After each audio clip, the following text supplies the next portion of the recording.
elements in the supply chain, which, for instance, in the case of aerospace, it's not so trivial. Also because it's a small number of planes which gets produced, so you don't have for each component which is certified and expensive a zillion number of suppliers from all different countries. So it's a fine balance we're currently walking on, but so far we managed quite well. I think you're understating the scale of this problem. Because a plane, it's a small number of planes get made, but these components are made all over the place. I said exactly that. I didn't understate it. It's a very complex issue. And again, I don't think that a complete decoupling is a strategy. De-risking over time is possible. We've proven that we can minimize some of the dependencies in some raw materials, for instance. We can find new suppliers, but it took some time. It didn't go overnight. Okay. Let's check in with Emma, because you're in steel, and we need this for almost everything around us. I agree. Nice setup. Anything to sell? Do you have anything to sell at all? Okay, so how are you thinking about an era of tariffs where you have to move from one country to another, from one geography to another, where different rules are coming into effect? Yeah. First of all, let me say that Mr. Trump is, in a certain sense, obsessed by steel, because already in 2018, when he came in, so the first Trump, he put tariffs by 25% on steel, and now, as you know, it's 50%. And what is also happening is that we are going through the energy transition, and steel, as you know, automotive and other sector are very affected by that. And so, the policy of the European Union has been to go with very strong target, right. minus 40% minus 90% by 2030 of the emission. I would say also in a kind of ideological way, we are the only one to have, targets that are straight. We at the beginning, we didn't have a real technology neutrality, which is what we meant. So what happened is that the Commission decided to put starting from the 1st of January 2026, the CBAM.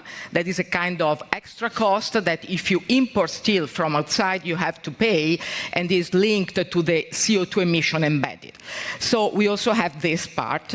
As always, when you have this kind of situation, there is uncertainty, there is more bureaucracy. So CBAM is good, but is another kind of burden. So what we decided to do as company, before we were only in the processor steel, we decided to invest upstream. So we partially, so we are not completely fully integrated now, but we are, upstream for, we will be autonomous in our production of the raw material for 35–40%, and we are doing in UK and in France, and this helps us both on the protectionism, because now to import from all over the world like we used to do before is very difficult, and also for the CO2, of course. So we are now producing with an electrical furnace, so the CO2 emissions are lower. So first we are going upstream, right. And this is what we're doing. And second, of course, we are also diversifying our sources of raw material. We try to be as agile as possible, because every day there is a change. Maybe it's 50%, tomorrow maybe it's 40 or 60, we don't know. So you have to be very agile and also try to be very open also to opportunities that can come even in this disruptive situation. So you knew this was coming when President Trump got re-elected, because you had the precursor in 2018. Were you, as a kid, say, freaking out because you knew this could have a massive change in your business overnight? Exactly. So that's why we decided to go before. So yes, already in 2018 we saw this, and already with this 25% of tariffs, our export to the United States went down. It was not very important, but they went down. And so we understood also at that moment, also the European Commission put some safeguard measure limiting the import. So we understood that the world was changing, and so we decided to do this movement in upstream, and I think this is the right move to be done. Okay, I'll come back to that in a moment, but Ola, you're sort of in the same situation with René, which is that you probably look at the news and you're just like pulling out your hair. Are you deeply concerned about the state of things, or are you reasonably optimistic? Well, we're the second biggest customers to these friends over here next to the construction industry, so thank you for being around. We need you guys. Now more than ever. Now more than ever, but if we look at what's happening now, here we're sitting in Berlin this morning. Everybody knows that one of the strengths of Germany has been an export champion. Yeah, it's been a badge of honor, and a company like Mercedes-Benz, the automotive industry, we're like a mirror of that business model and have benefited greatly over the decades from markets opening up. And now we find ourselves in an era with more protectionism creeping back in. And it's not like it just happened in the last 6 months. The last 6 months have been disruptive, but this is a process that we have seen over the last 7, 8 years, I would say, in different shapes or forms. And I would start by saying I completely agree with what René said. If we think that we're going to kind of decouple ourselves, that is a complete illusion. If you take a modern high-tech car from Mercedes-Benz, all 5 continents are in that car. All 5 continents are in that car. So there's no such thing as a fully European car, fully Chinese car, fully American car. The whole world is in the car. You can create some redundancies, second sourcing, and do this, that, the other. I would call it risk management. Yeah. But if you think that you can retreat back into a fortress, you are living in an illusion. Because there is a reason why 5 continents are in a car, and it's called market economy and the invisible hand of the market. It is the economical optimum. If politicians, for whatever reason, decide to put in distortions into that economic optimum, the first thing that happens is it gets more expensive, which is what you're trying to fight. Now, we have to live with the reality that we're in. The United States has changed the paradigm. It is what it is. Would I have liked it to be different? Of course I would, but we have to deal with it as best we can and find whatever is the best new equilibrium. But while we do that, let's seek... Thank you very much. Ladies, gentlemen, welcome back to Berlin Global Dialogue. Like I said, it's been very quiet in trade lately. Nothing has been happening. It's not been in the news at all. So we thought we might bring all of you in here to tell us what's happening in your respective industries, from policy, from business, and from your respective perches around the world. Obviously, tariffs has been everything we've been covering in the news this past, 9 months, 10 months. And so the world trade system, as we know it, is getting thrown away. So shall we start easy? René, it seems like a good place to begin. How are you thinking about trade now that everything that we have known for decades has been thrown away in the era of tariffs, in the era of protectionism, in the era of you need me, I don't need you? I think it's still an illusion to when people talk about decoupling, because the world is so interconnected and supply chains are so interconnected that a real decoupling is hard to imagine, if not impossible. But I do believe in building leverage to have, leverage for negotiations and to establish mutual dependencies. But the truth is, nothing is plannable anymore. So strategies have to be much more, adaptable and flexible. We can't, do something and then pursue it for the next 10 years, believing things are stable. So it's about building leverage and then gradually having more redundant elements in the supply chain, which, for instance, in the case of aerospace, it's not so trivial. Also because it's a small number of planes which gets produced, so you don't have for each component which is certified and expensive a zillion number of suppliers from all different countries. So it's a fine balance we're currently walking on, but so far we managed quite well. I think you're understating the scale of this problem. Because a plane, it's a small number of planes get made, but these components are made all over the place. I said exactly that. I didn't understate it. It's a very complex issue. And again, I don't think that a complete decoupling is a strategy. De-risking over time is possible. We've proven that we can minimize some of the dependencies in some raw materials, for instance. We can find new suppliers, but it took some time. It didn't go overnight. Okay. Let's check in with Emma, because you're in steel, and we need this for almost everything around us. I agree. Nice setup. Anything to sell? Do you have anything to sell at all? Okay, so how are you thinking about an era of tariffs where you have to move from one country to another, from one geography to another, where different rules are coming into effect? Yeah. First of all, let me say that Mr. Trump is in a certain sense obsessed by steel, because already in 2018, when he came in, so the first Trump, he put tariffs by 25% on steel, and now, as you know, it's 50%. And what is also happening is that we are going through the energy transition, and you know, steel, as you know, automotive and the other sector are very affected by that. And so, I mean, the policy of the European Union has been to go with very strong target, right. minus 40% of minus 90% by 2030 of the emission. I would say also in a kind of ideological way. We are the only one to have targets that are straight. We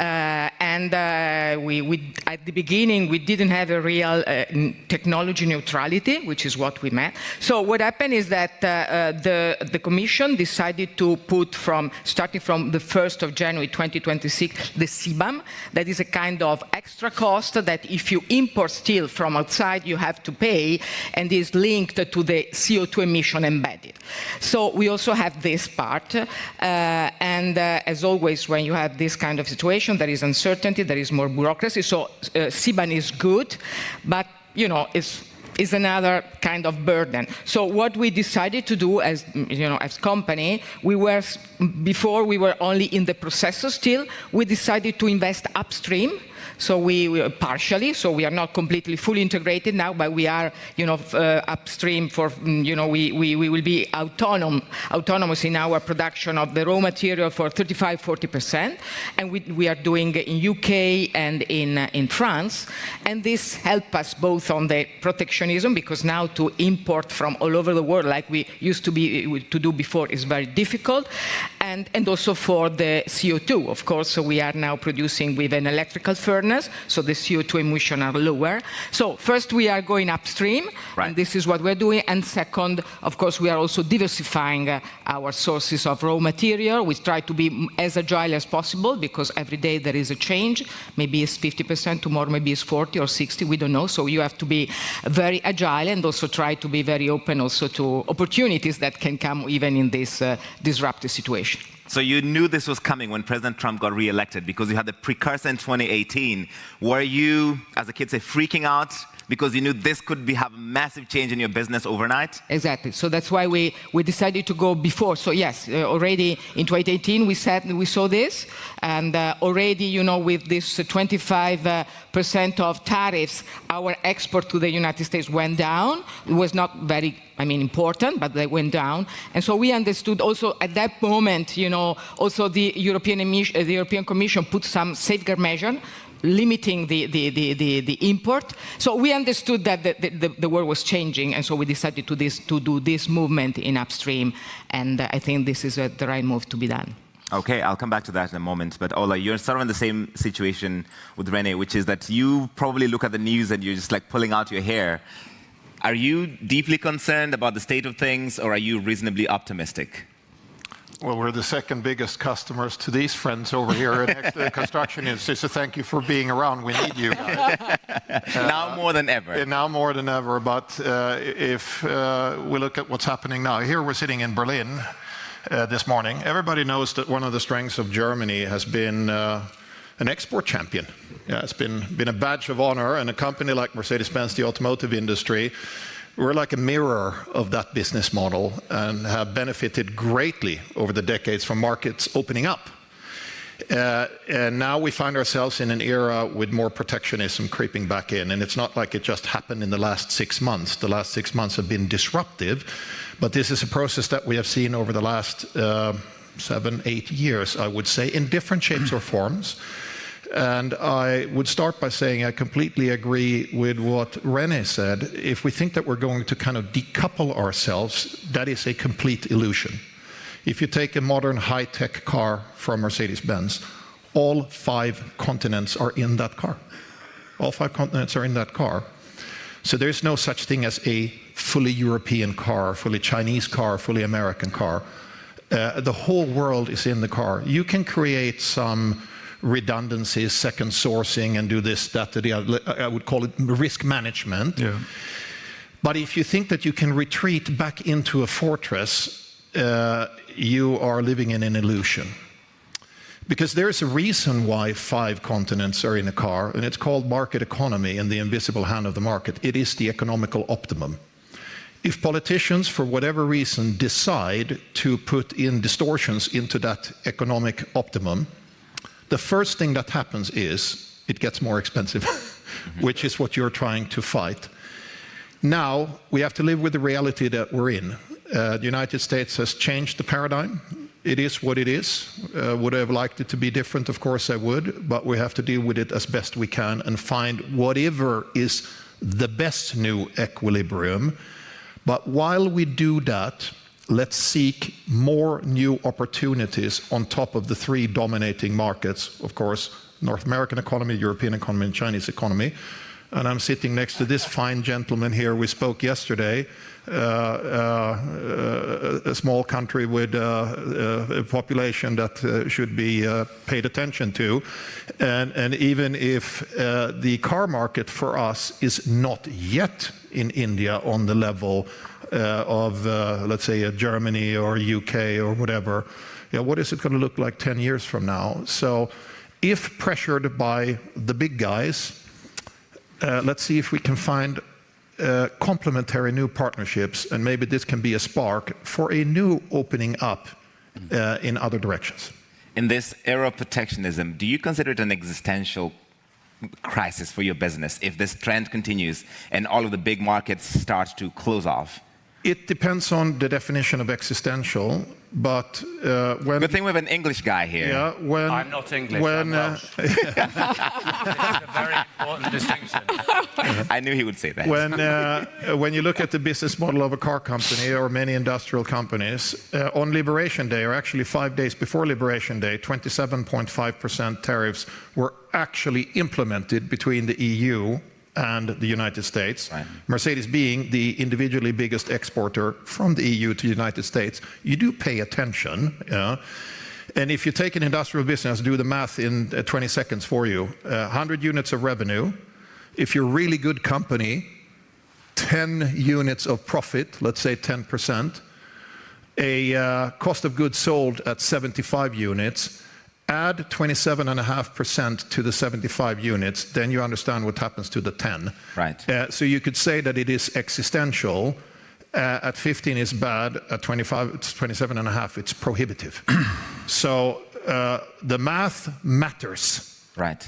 And industrial structures in highly sophisticated, complicated business, like the machines that we build, is not that something that you switch over overnight or in 6 months or something. Those industrial structures, it takes years to switch them over, and they have been in the making for decades. So it is really something that affects the business, yes. All right. At least one minister is in a good position, Chris, because you did a trade deal with the United States. Oh, and India. And India too. Yes. But I want to start I was going to do India first. I wanted to come to him last because even though we've been paying a lot of attention over the last 9 months to what the United States is doing, but India was already doing this before it was mainstream. You were doing this kind of unique trade deals. Well, we recognized many years ago that we have to integrate with global markets. If we have to become a developed nation, living in isolation isn't going to do us any good. And COVID was another opportunity where everybody could reflect on how we can expand relations with trusted partners. And I remember earlier on we used to do trade deals with countries which were really competitors to India.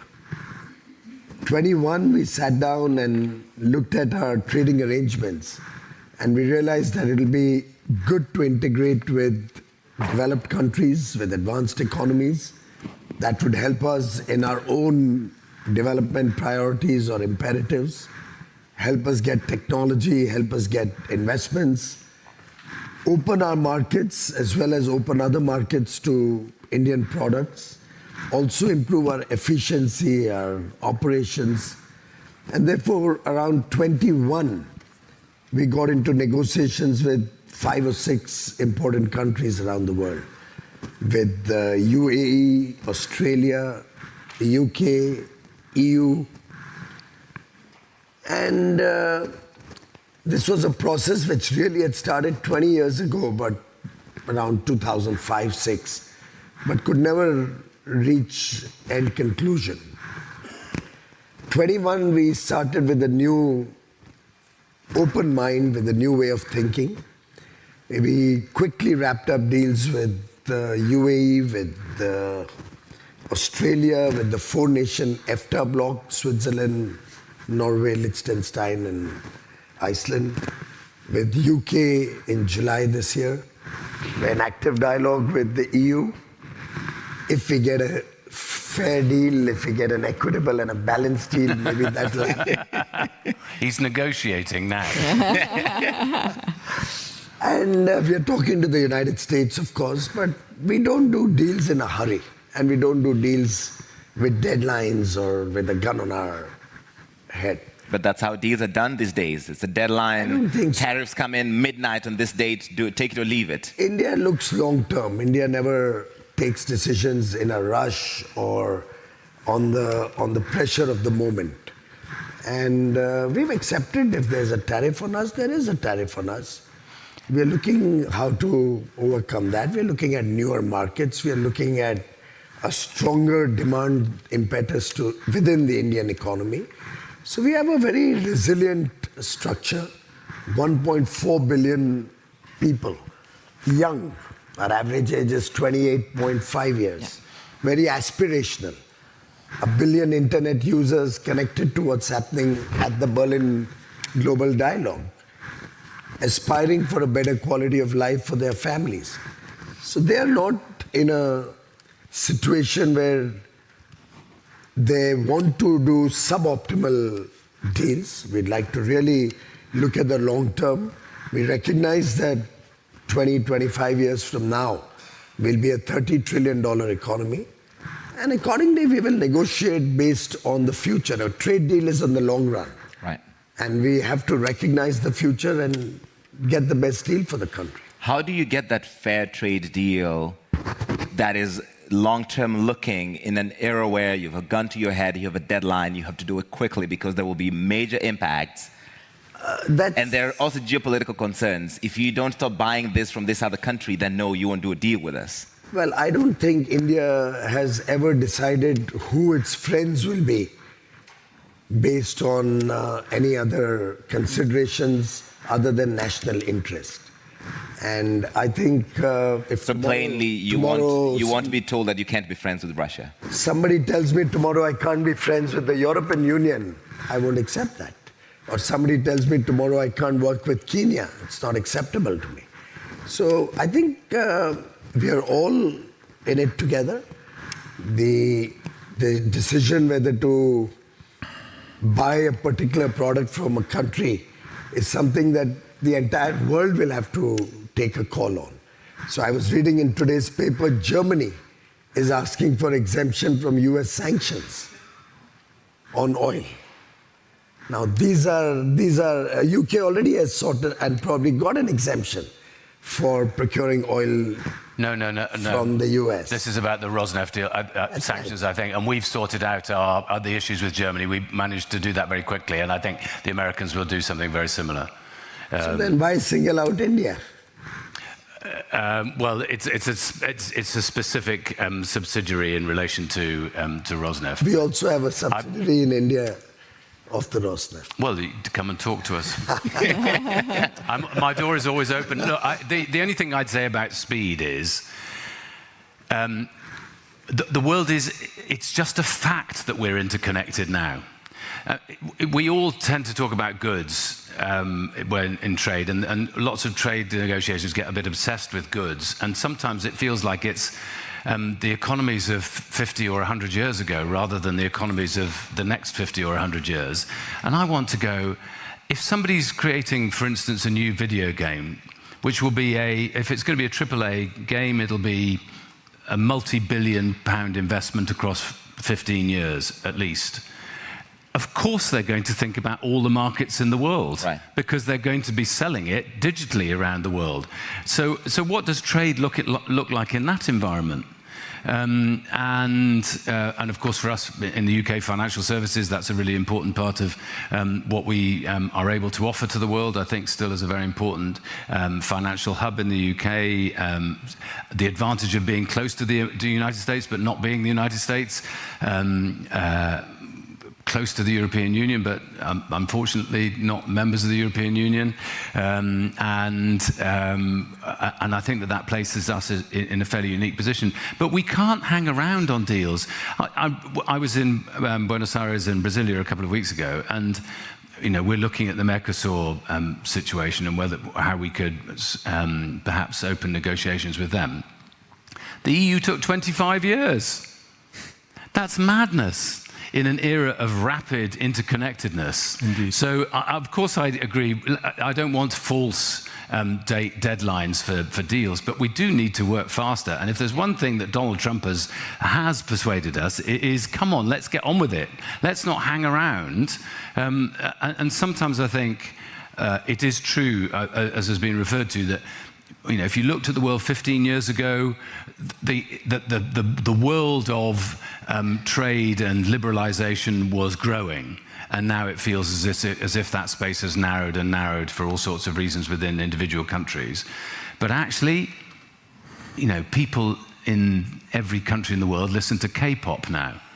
And they or to Kenyan music for that matter, or Nigerian or whatever, places that never had an opportunity to have a world audience now do. And we as politicians need to embrace that, not to run away from it. Okay, so you defended speed, and part of that is because, as you said, no longer members of the European Union. So the UK has had to learn how to do these deals quickly, but not at the pace that Donald Trump wants them done, which is overnight. For a big country like India, it's not possible. You are lucky to get at the front of the queue, but not every lucky. other country... We worked hard. These things do not happen by luck. They don't happen by luck. But you have a special relationship. Every other country has to get in the queue, and the queue is 200 countries long. So it takes a long time to even get prioritized. No, indeed, and of course, but some ideas have been around for a long time and never been actioned. In relation to steel, for instance. I'm a Welsh MP. Next door to me is Port Talbot. The steel is a very important part of any developed economy, as in any other economy. You need it for defence. You need it for your own sovereign capability and for security. and so, of course, you don't want cheap steel dumped on you by others where it's been heavily subsidized unfairly, because the whole aim is to have free and fair trade. Sure. And just as you don't want forced labor in the supply chain, you need to address all of these issues. And of course, you've got to look at critical minerals and all of that. But so we in the UK, we've got to look at what the EU's just announced in relation to steel. But I don't think the UK is the problem for the EU in relation to steel. I don't think we're the problem for the United States of America either, and I don't think the EU is the problem for the United States either. So there must be a rational position, and sometimes we just need to bash heads together. But again, I'm in favour of doing these things swiftly. We can talk to each other every single day of the week. I'm very hopeful that we might come to a deal with the GCC over the next few days, and again, that's a deal that people have been trying to achieve for some period of time. I don't set false deadlines, but I mean, come on, we're just. I've only got one life. And how many of us just want to have these endless conversations where everybody's defending their own little corner of the world, and the world is bigger and our humanity is bigger. That is brilliant. Emma, do you feel like you're dumping cheap steel in some markets, that therefore those markets trying to protect themselves? Yeah, of course, as I said before, until, let's say, 6-7 years ago, as you said, there was full globalization, full market were open, and to be honest, probably Europe was more or the less protected, let's say, market. What happened is that, for sure, China, which is a great place, and I agree that we cannot decoupling with, compare with China. But China started to have a kind of overcapacity in not only steel, but for sure in steel, not only let's say low quality steel, but also high quality steel. And yes, there was a lot of steel coming to Europe, and it was it was a kind of dumping there. And then this situation got even worse when the U.S. decided already in 2018, and now in even more in 2025, to stop, completely. They were to put, very high tariffs. So yes, there is a kind of, of dumping. But as we all are saying, I'm a fully believer of, of free market. Anti-dumping has to come, if you really believe in free market, has to come when you have, subsidized, imports, when you have, state-owned company that come to your market and disrupt the card. But you cannot have, a weaponized, trade where you say, no, for national security, steel cannot be export to the United States. Why? Or, I don't know, I don't like Bolsonaro, so you have very high, very high duties. So I think you need some, instruments if there is real anti-dumping, but market has to, to be as free as possible. Right. Of course, we are now in a situation we cannot be naive, and we cannot see that we have war, that the multilateral system is in trouble, that the United States, I agree with the minister, has done this, has this decision to put tariffs so high. So I think we have to strike a new balance now between market that has to be free to stay open, and on the other hand, we need anyway to some protection is needed, because if you have dumped products, or you have also to think about some security. So we cannot depend completely, from China or from other. Of course, I agree that we cannot be independent on anything, because it doesn't exist. It's a nonsense. This will not happen. But so I think we have to strike a new balance between new open market that has to stay, and some security, autonomy that has to be there, but without closing completely the market, because this will be very strongly detrimental to companies, but at the end also to people. Yes. There's some disconnect here. Having anti-dumping duties is absolutely wise, and once you demonstrate that there are subsidies, one must take punitive action. But what I cannot understand is a safeguard duty, where you tend to put a duty on everybody, irrespective of whether they subsidize the production or not. And that's what the EU has done. And I think that's where this is kind of a double standard. That on the one hand, you're talking of multilateralism, you're talking of free markets, you want to look at Michael Porter's theory of comparative advantages, let the best man win. And at the end of the day, you say, oh, but we have capacity in steel, we've got to protect our steel industry. So we won't take steel even from those who do not indulge in any unfair trade practices. And then Mahatma Gandhi had very rightly said, an eye for an eye will make the whole world blind. So you stop steel from another country, the other country stops automobiles from your country, and then the process will keep going back and forth. And I don't think that's going to be a great help to globalization. Can I shortly answer that? Yeah, you're totally right. But when you start with US saying the steel cannot come, the steel from India, from China, from everywhere, cannot come to the US.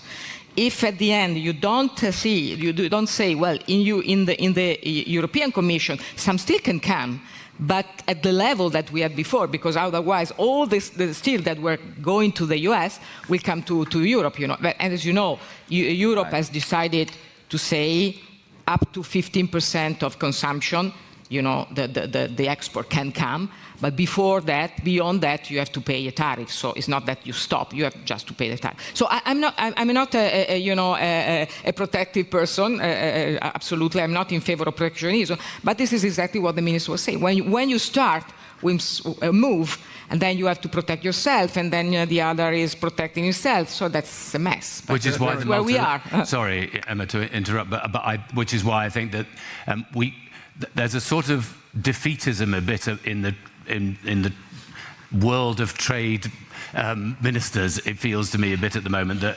the rules-based order is falling apart and all of that goes up. Still, 72% of world trade is done under WTO rules, and I think it's really important that what the EU has done in relation to EU must abide by WTO rules, and just as we will, I think we need some WTO reform so that it fits for the 21st century rather than for 50, 60 years ago. But I don't think we should be abandoning rules-based, because in the end, deals are rules-based. We can't actually, because we talk about steel, and that's greatly important, particularly for the automotive, but also for the aerospace industry. We should talk a little bit more about tech as well, right? Yes. And particularly around the area of AI and mutual dependencies or interdependencies, because I think this is widely underestimated. We completely ignore the climate change. We completely ignore the challenges related to new technologies at the moment. So whilst everybody is overhyping this total, decoupling story and the world collapses, I'm still hopeful that even the most, let's say, aggressive government when it comes to trade, and even the most aggressive and imperial government when it comes to brutal warfare like Russia, ultimately has some basic understanding that there are some global needs for collaboration and cooperation. And as you quite rightly said, so far the WTO is 70+% still. And in regards to AI, for instance, and future challenges related to AI, there also needs to be global, communication, talk, and agreement. And this is only one aspect. There are plenty of others. So the tech element needs to be discussed here as well in this context. And are you speaking to governments about that, how to think about that? Absolutely. Because I'm sure for EU policymakers, they want industrial autonomy here, but you said there's still interdependence across the entire global system. And how do you balance that, therefore? Well, it's always part of the discussions. For instance, I was in India and I spent 1 week there, and I was completely blown away by the level of excellence, engineering excellence, quality in India. For Airbus, India is a strategic long-term partner. And part of the discussions was not only how can you make things cheaper for us, but actually how can we make things better by leveraging the capabilities of Indian technology and the tech talents there. It was part of the discussions how to evolve the partnership with India. And by the way, I think the situation offers unique opportunities for Europe. For instance, building as Europe a partnership with India. In the past, it was always fragmented. India never looked at, if I'm not mistaken, Europe as a whole. They looked at individual countries. Now Europe as a whole has a voice, and that was largely driven by the latest geopolitical developments. And last point, I think Europe has a unique opportunity in some high technologies, because we talk too much of past technologies. We must talk more about the high technologies going forward, i.e. in space. 2 nights ago, we signed a deal between Thales, Leonardo, and Airbus to create one of the world-leading space companies. It's a long way to go, I admit that. It's complicated, it may not be super speedy, but it will eventually have the strength to develop the latest technologies and to be industrial scale to eventually compete with Starlink and Elon Musk's constellation. That's something Europe needs badly. So let's talk a little bit more about what is the future rather than, how are we messing around with, some tariffs and stuff. Especially if we manage to get vertical liftoff in Shetland, which would be the first place in Europe. I would love to have more launch bases because we are, It's crazy that the only European place is 3,800 miles away. Yes. 2 things are missing. One is we have no locations really with energy supply for data centers of the future, to train and do the inference modeling, train our AI models, plus we don't have enough launch pads. Yeah. Larry, I think what... One second, just before we leave that point, Minister. So this is only an MOU, still needs regulatory approval. What are you telling regulators why they need to make sure this goes ahead? Because it's completely crazy to look inward in Europe as we did in the past for antitrust. Whilst we loved ourselves, regulating ourselves from AI to antitrust to ensure that there is no dominant and strong global player in Europe. Take Siemens Alstom, for example. Now is the time. Because if we don't do it now, we can kiss our space independence goodbye forever. Mm-hmm. Right? We are completely dependent on one monopoly in so-called LEO, low Earth orbit constellations. That's a monopoly internet access. Thank you very much. If Europe doesn't understand that now and doesn't build its own constellation called IRIS-2 or whatever you want to call it, gets industrial capabilities for that, let's kiss it goodbye. I mean, this is the most strategic topic. That's why I believe there is reason, even in Brussels. Yeah, and sorry, and I would just add in, if there's one thing we have learned from Ukraine, it is that you cannot dominate, you cannot have dominion over the land if you haven't got dominion in space as well. Of course. So we have to get this right. It's for military. What I was only saying is what René said raises a very good point. We shouldn't be looking at trade or trade deals in a very short-term context. It's not about what's going to happen in the next 6 months or whether you can sell steel to America or whether you can sell automobiles to India for the next 2 or 3 years. Trade deals are for a longer duration. Trade deals are not only about tariffs, it's not only about access of goods or services, it's also about trust, it's also about relationships. It's a demonstration to businesses that you can work with between both countries and trust businesses to prosper, businesses to be protected, businesses to get opportunities and a fair deal in a rule of law, not necessarily WTO, but also with the rule of law in democracies that we all work in. So I think trade deals in a longer context have far more than just tariffs.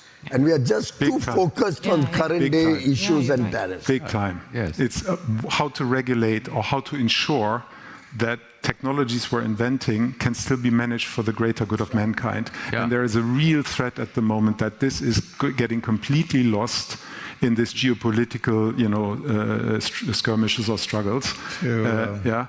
And AI, for instance, needs a global framework. It cannot be that Europe regulates itself to death, whilst nations with a different, let's say, lesser scrupulous mindset, use AI for purposes which we all don't want to see being deployed. Yeah. Ola, do you have similar concerns? Yeah, to reflect on that, and especially also what René picked up here with the digital side of things. Usually when we talk about trade, we concentrate on the physical products. Yep.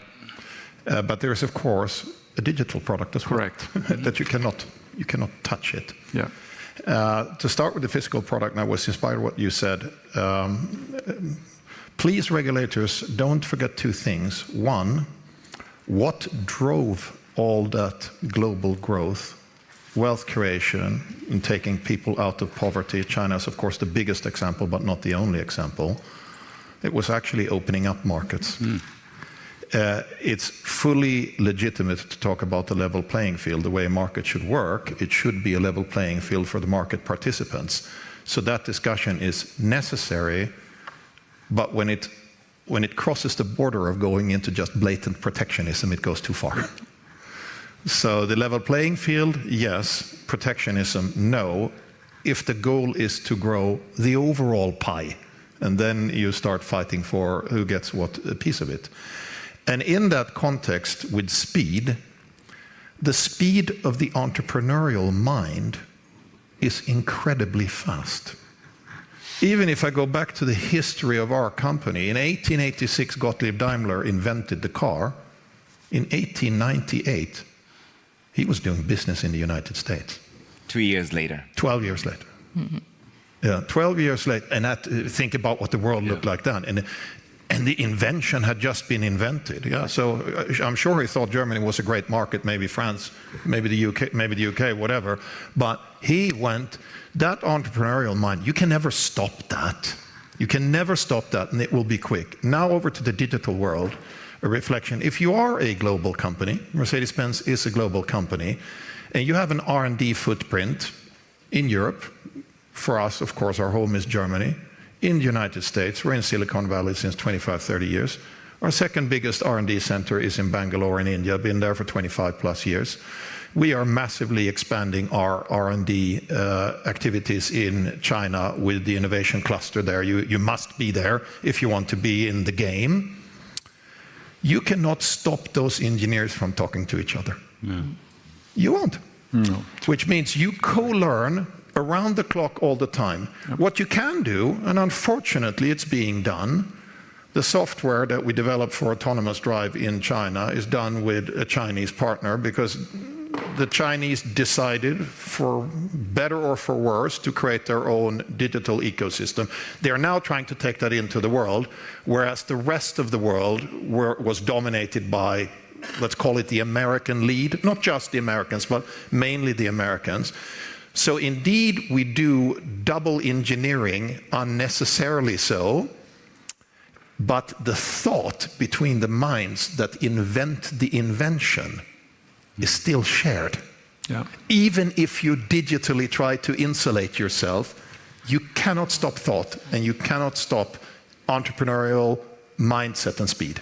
So Ola, based on that, how do you stay competitive in an era of what she calls weaponized trade, when you have major competitors like BYD, who are becoming a very big player in EVs, or Toyota, and you're this globalized company with these R&D centers all over, and you need all these markets? Well, the old saying, if you can't beat them, join them. You definitely go where the action is, and you have to tap into the talent pool. There's no way around that. I mean, we will be the soul of the companies. We have this German soul, obviously, and the entrepreneurship and the precision and the quality thinking and all those things. We will not cast away that DNA. That is our brand. But we are so many decades away from just going from Germany into the world. I mean, that is ancient history now. You have to embrace the new talent around the world. And when we met yesterday, I was just thinking, every time I go to Bangalore and I come back there, I'm twice as energized as before I came. And you just go like, wow, yeah, you meet somebody who speaks fluent German, and I go like, where did you study in Germany? And the person says, I've never been to Germany. Wow. And you go like, where that intrinsic motivation, I want more of that. And we will go to where that is. Same for Airbus, I'd say. I mean, we have European roots, but we are a global company, and we do a lot of local for local. We support India in its strategy, and Make in India strategy. We try to partner very closely with local supply chain, and not only suppliers, but co-developers of components and so forth. We even built some planes like the C-295 in India. We have a final assembly line. We do the same in China. We have several locations. We produce in the US, so we have to do that. Otherwise, this new world order is against us. And if we can't embrace that, I think our business won't be global anymore. But we're doing this. You're actually very bullish on India, generally. I'm very bullish on India. Do you think it will surpass China? That's for him to answer. I think the ambition, which I sensed, I'll tell you the ambition on the entrepreneurial level was beyond what I heard everywhere in the world before on the entrepreneurial level lately, because they're coming from a position which is there's lots to catch up still. Right? If you think about GDP per capita, etc. But everyone I spoke to had a massive ambition. But not only that, excellent education and super good engineering. I think the important issue is also age. We have a demographic dividend. Our average age is only 28 years, yeah. Which you won't find in many other parts of the world, except, of course, Africa. Now, that young person now connected with the internet, and we have 1 billion internet users there, is very aspirational. That aspiration is driving him to work harder, is driving him to adopt new technologies, new languages, new countries. I think one must also recognize India's economy, while it may seem it's only a $4 trillion economy, on a purchasing power parity is already at 15 trillion. So the speed with which we'll be able to catch up, the speed with which we'll be able to grow, is there for us to capture. Rising wages, better living conditions, better quality of life. These aspirations are driving people's ambitions, people's effort. And I suspect going forward, just as in the last 4 years we were the fastest growing large economy, I see that continuing for at least 20, 25 years in the future. And it's not a question of whether you surpass one or the other. It's a question of whether you give a good quality of life to your people. Good education, good housing, take care of their needs, and continue to maintain your traditions. So any country which forgoes its culture, its heritage, can never succeed. And that's something we are very proud of. For us, it's development as much as it is our history, our culture, and our traditional value systems. So direct question. Let's not forget one thing when I hear that. It's not an either or from a business point of view. It's an and. It's and, not either or. It's an and if you take a mature, stable market like Europe for us, with the right policies, mind you, of course we can grow in Europe. And if it's not so much volume growth, it can still be revenue growth and qualitative growth because you have a more sophisticated product. And a global market. And then India will add both volume growth and quality growth. So it is an and game, it's not zero-sum. I'm slightly more skeptical about this culture line. We're still getting over the invasion by the Normans 1,000 years ago. We're getting over the British. You and us both. Well, but it's the truth, isn't it, that 100 years ago, if you wanted to launch a global brand, it would take you 25 years. Yeah. Whereas now you can do it in, well, I don't know, 18 months, 2 years, if you're lucky, you know. And we know, because the UK is the second biggest, perhaps soon the biggest exporter of advertising services. We know that is a growing market as well, and anybody who only thinks about their own national market is going to be in trouble. One of my anxieties, to go back to the AI point, is about how do you make sure that you have protected your intellectual property in that, whether you're talking about patents or you're talking about copyright. I don't mind, but the data. Yeah, exactly. Well, look, I mean, hopefully eventually it's mostly open source, because I personally think it's very dangerous if it's in the hands of a few. So the core technologies, but then the training the models and, you know, having the industry-specific data, the stuff which an engineering company works on very specifically, like Indian or European or whatever. They train their models and they build data, and the learnings from that should be, in my view, you know, what the future value driver is, and that needs to be somewhat. But I think we have to be careful about where we end up. I understand your concern. For instance, when you work with companies like Palantir or so, how can it be ensured that the data are your data?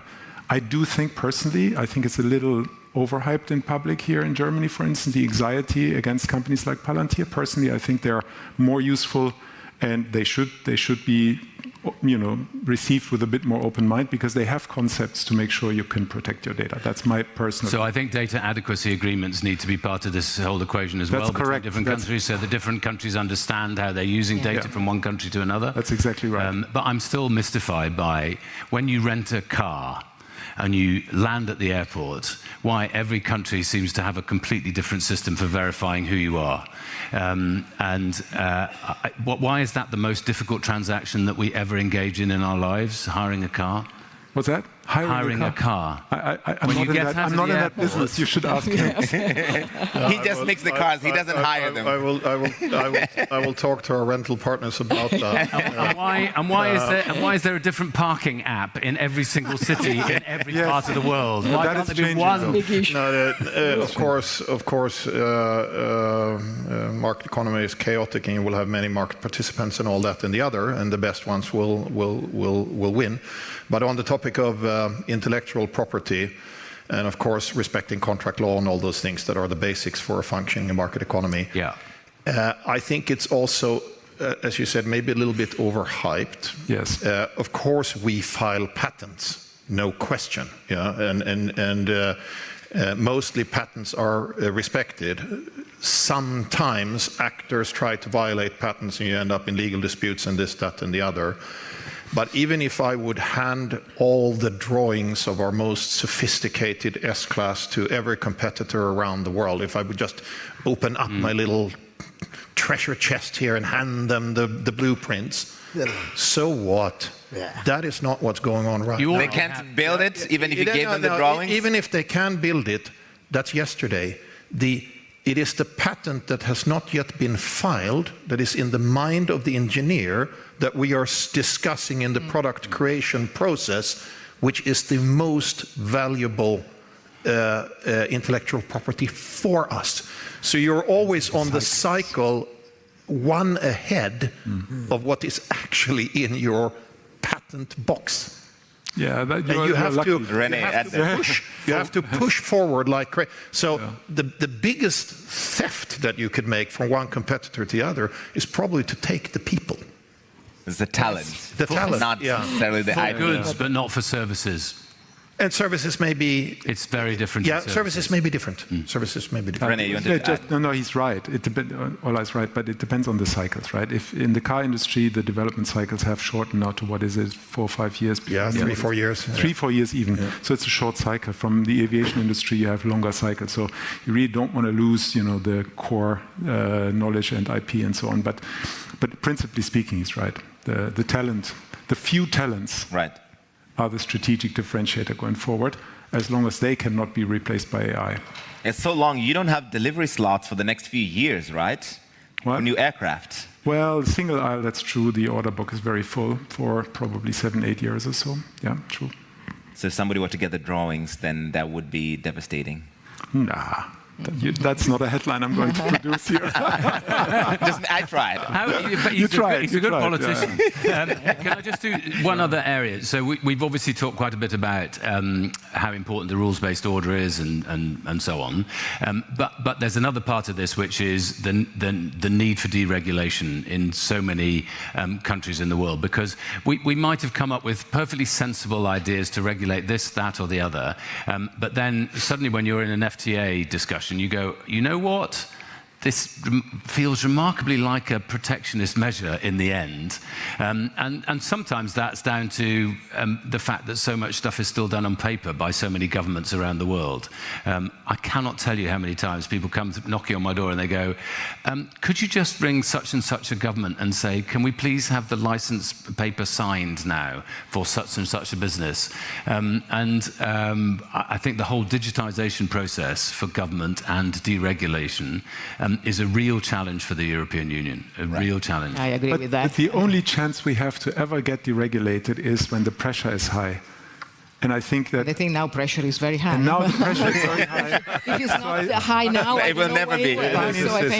This crisis must not be Larry, wasted. think about it. But still it's difficult, huh? Still it's difficult. We still have a lot of problem in Europe to go really strongly towards deregulation. There have been this omnibus, but it's not enough. I think we should try to do something like, you start from scratch. So you just, because what we see with the Commission now is valuable, because they start to, to say, okay, this regulation is not fine, maybe we postpone the starting. But if a regulation is not fine, you have to cut it. It has to be dead. Right. While we are just doing, maybe we postpone or we do some small changes. So as I said, now the pressure is so strong. Larry, I think we should do much more. And maybe also as business, our voice is already strong, but maybe we should be even stronger. It's not only business, the most it's important hurting thing. global trade also. So because of all these regulations, I suspect Europe is going to have an existential problem for their businesses. Their infrastructure is going to get costlier. Their automobiles and planes are going to get costlier. Their cost of living will be difficult to manage. And they'll be living in a cocoon, while other trading partners will be trading around the world with each other. And Europe will be left holding the can that we've got 73 regulations, which I've last counted, between European Union and the States. 73 regulations. It's nearly impossible to ever fulfill all the paperwork and the requirements and the additional tax burden. And in a way, they're seeking to hyphenate too many issues. trade is about trade. Why are we hyphenating too many issues along with trade? We are actually messing up the free trade. So, Minister Goyal, as an outsider looking in, you think European Union needs Elon Musk and Doge to break down the regulations? I think Emma will do a good job. Because Emma has a lot of frustrations, and I wanted to get to that before we take questions. You seem like you have some frustrations with the current EU regulations and how slow it's moving. Yes, because some regulation is needed. We don't want to be in a scenario where there is no regulation, everybody does what he wants. No, this is not the way things have to be done. But what we see is that there are too many regulations. Look, for example, at the regulation on environmental, the due diligence, the CSRD. So there are a lot of regulation that goes beyond the fact that you have any way to respect and to protect your citizen, or also you try to have better situation in countries where you work. But this is going too hard, too far. Probably some people, sometimes it looks to me that the people who think about this regulation are not on the side. They don't know exactly what's going on in the business, in life. So, but as I said, it's too slow. It's too slow. And sometimes also we have to say this is not only coming from the Commission. Sometimes, when we, for example, we talk about trying to have less regulation in the single market, sometimes are also national governments that, to protect their own maybe constituency, they want to stick with some regulation that is completely unnecessary. There is this, the IMF is saying that all the internal barriers in the single markets are more or less 45% of tariffs on goods and 100% of tariffs on services. So I think we should really do very fast and very clear. But as I said, it's not only, doing something a little bit different, but staying in the same, situation, but really cut it. And another thing which I wanted to say that is also why sometimes Europe, you have too many regulation, is that, and going back to what they said, we are not so open to innovation. No? We have a lot of innovation, our company is fantastic, but you have always this kind of precautionary principle where you try to stop and to regulate an innovation, a new research, also something that is disrupted before it comes. I think you should leave the companies, go innovation, go research, and then if there is something that is wrong, you regulate ex post. And this has to be changed. It's a kind of cultural things. Having started this thing about regulation, can I just add that I think sometimes regulation can facilitate good business if you put regulation at the purpose of just one example, which I think I'm right on. But if I'm wrong, I apologize to everybody, which is that at the beginning of mobile telephony, the EU decided to regulate standards, enforce standards, and it meant that you could actually text from one kind of mobile phone to another kind of mobile phone in the EU, but the US refused to, and consequently you couldn't. Now, it seems completely inconceivable that you wouldn't have that interoperability, but sometimes regulation works. And of course, my point about regulation is self-critical to the UK. I mean, we have a whole series of regulations. Of course, sometimes you want to, the water industry and things like that, but it has to be put at the purpose of... You provoked me. Okay, René, go for it. I have to say this. I used to work for Deutsche Telekom before, okay? So I'm a mobile guy by background. Have I got it wrong? Huh? Well, the EU was extremely bad in regulating the telecommunications sector because it ensured that there are still more than 100 players around. Yes. And a completely fragmented market, and it's super capital intense. And all the regulation in the EU led to us for a long time, being extremely handcuffed. But now gradually, it's being understood that there needs to be a different market structure, and regulation, I think, gets more and more, hopefully soon, reasonable. But apart from that, I think one of the biggest issues we have is the low adoption of AI in European companies versus other areas in the world. The low adoption of wireless technology and wireless usage, like in India, where Europe has a few gigabytes per month per user, in India, with a totally different demographics, has like 5 times or 10 times more. And that also tells you a story. At only 7% of the cost of Europe. Our data is 7% of the cost of data in Europe. Not in Deutsche Telekom, that's very cheap there. but apart from that, seriously, the anti-regulation frenzy in Europe is crazy, and this needs to be stopped. Yeah. Because, for instance, in AI, there's a regulatory framework, for those of you who have read it, it's like more than 100 pages, plus another 100 pages in the appendix. Not only the developers, I mean, good developers mostly handle it, large companies can manage, like Mercedes or us. But the small and the mid-sized companies, they're getting scared. How can I deploy it? Where am I non-compliant, etc.? So there needs to be more pragmatism and business understanding at the regulatory level. The good news is, I think the wake-up call has been sounded. I think the pressure is high enough for now to change, and I'm optimistic that we will change. All right, I want to take some questions, but can I just defend EU regulations for 1 second? As an outsider, they forced Apple to give us USB-C chargers, yes, which they were not going to give us, and now we can charge with Android devices.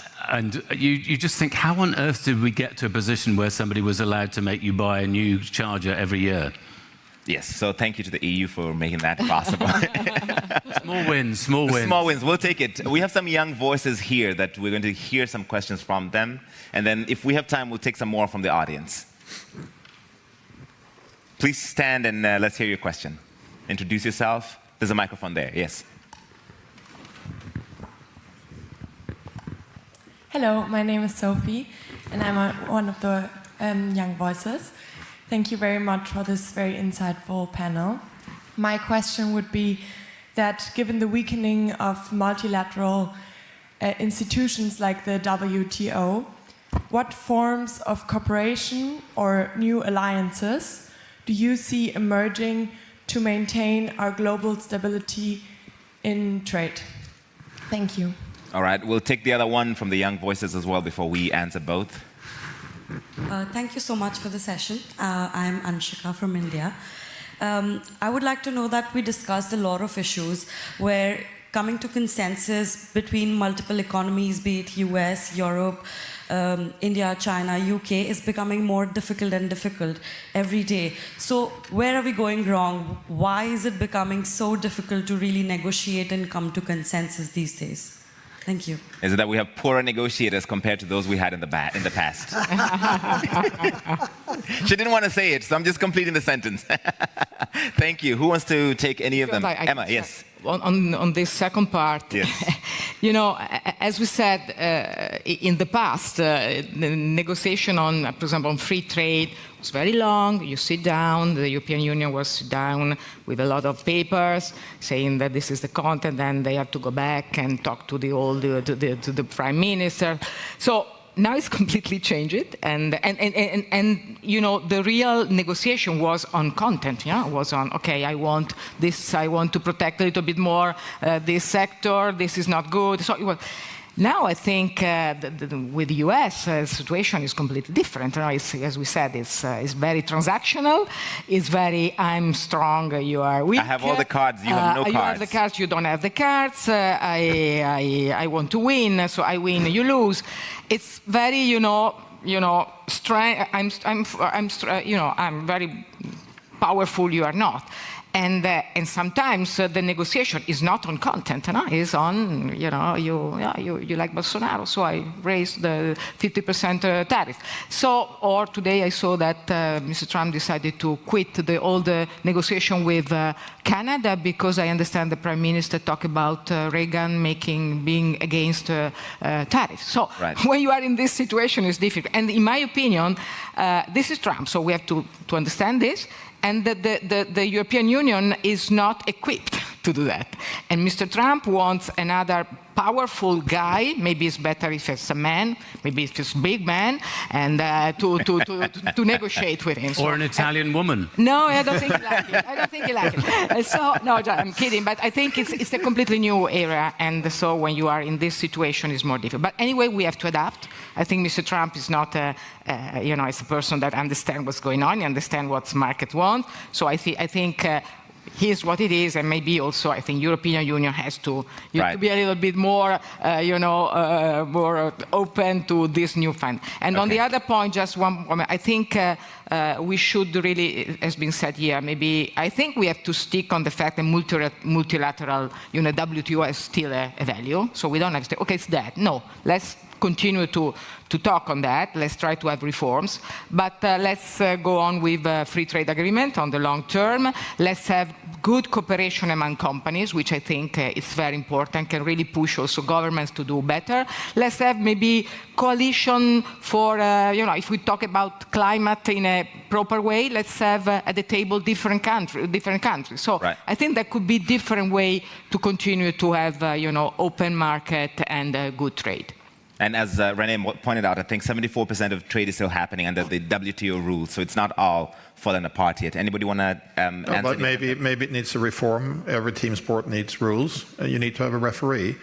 If it's a little bit stuck, maybe you need to take a look at it and maybe reform WTO. And of course, if one player decides not to play by the rules, of course, then you have a disruption there. But that doesn't mean that you should abandon the rules for the sport. No, right. But it feels like it's in need of some kind of reform.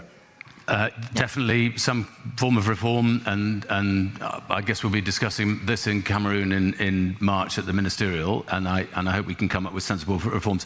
But also, sometimes I hate to talk about coalitions in Germany, but I think a coalition of the willing sometimes, a plurilateral set of agreements is a good option as well. I'm really fascinated by the idea that the CPTPP might do a really good deal with the European Union or come to some kind of agreement, whatever that may be, because that will be a very significant. Then we need to think what we're going to do about India. But sorry, that sounded terribly patronising, which I know is a British tendency. And I abjure myself. It's got a lot of historical. I know. Can I tell you a story? I was once in the theatre, and there was a couple sitting in front of me who were having a terrible row. And just as the play was about to start, the woman turned to the man and said, "The worst of it is you're so bloody patronising." And he kissed her on the forehead and said, "It's patronising, not patronising." Sorry. Okay. The only difference is the British keep talking. And assuming that they are in a particular sweet spot, we act. Okay. And our actions speak for themselves. All right, let me take one question from this side before we wrap it up. We have 2 minutes. If you can give a quick question, we can get that answered. Because you're behind me, so I'm giving... No one here wants to ask a question? Okay, cool. Let's go. Yes, go ahead, sir. Thank you. I'm Yan Shaohua, Associate Professor of European Studies from Fudan University in Shanghai. I would like to echo Mr. Obermann's point. You mentioned that geopolitical development could actually drive positive changes in the European Union. So I think in this sense, pressure from the US, including China, could actually kind of provide the stimulus for reforms that is likely badly needed in the European Union. Yeah. So one change I'd like to see is whether there's going to be more and more European champions in the industry. I would like to see whether you foresee more and more Airbus and Mercedes-Benz in the future. Yeah, thank you. To be specific, rather than making the answer too broad in the interest of time, a couple of high technologies where I think we have opportunities, and it may be a far-reaching out statement here, but I personally think there is opportunity in fusion technology, which is one of the biggest issues which we need to resolve, is how to get to clean energy. Even though it's a bit dismissed for the moment, but I do think Europe has developed some strength in certain environmental technologies. I also think we have good research, at least promising research at this point in time on quantum, which we should not this time please mess and let all the expertise go and get entrepreneurial activities elsewhere. We should really foster on creating an entrepreneurial ecosystem around that and transfer from science into business. And I know it sounds completely bizarre when I say it at this point in time, but 10 years down the road, I think we're much stronger also in some important defense technologies. All right. And the spillover effect. Can I add one aspect to that? Because I think this is I'm really monopolizing here. I'm sorry. Yeah, no, just one aspect to this. If you look at the history of global champions, quite often the global champions arise from a very strong position in their home market, and then they go into the world. So if we want to increase the likelihood of more European global champions, as Europe, I would do two things. I would complete the single market, and I would do a capital union market so that we actually have a real market of 440 million. I would like the UK to come back if it's possible. And the second thing I would do is to change our policies to promote economic growth. Because that United States and China are trying to do in their different ways, whereas we have kind of come off the main road and we have become a low growth area. If we increase growth and complete the single market, we will have bigger bases and a bigger business base here to be a champion, to then be a global champion. All right. I agree. We are out of time. Thank you, Professor, and thank you to all of you, ladies and gentlemen. This has been fantastic. I think we solved trade on this table. Yeah.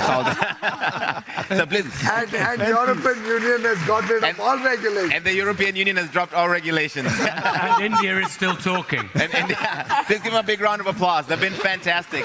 Thank you so much. The next session will begin here in 15 minutes, so you can take a break or come back.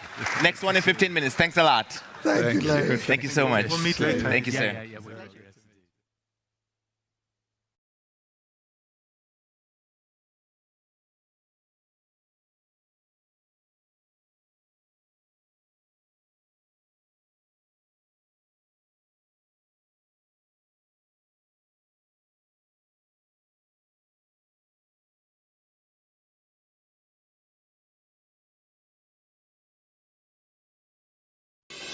Oh, new Scooty. Thank you, Congra. Now you don't need the tension of autos and cabs. You can go straight to college from home. You can also set up a part-time job. Due to the revised GST, scooters and bikes will be cheaper by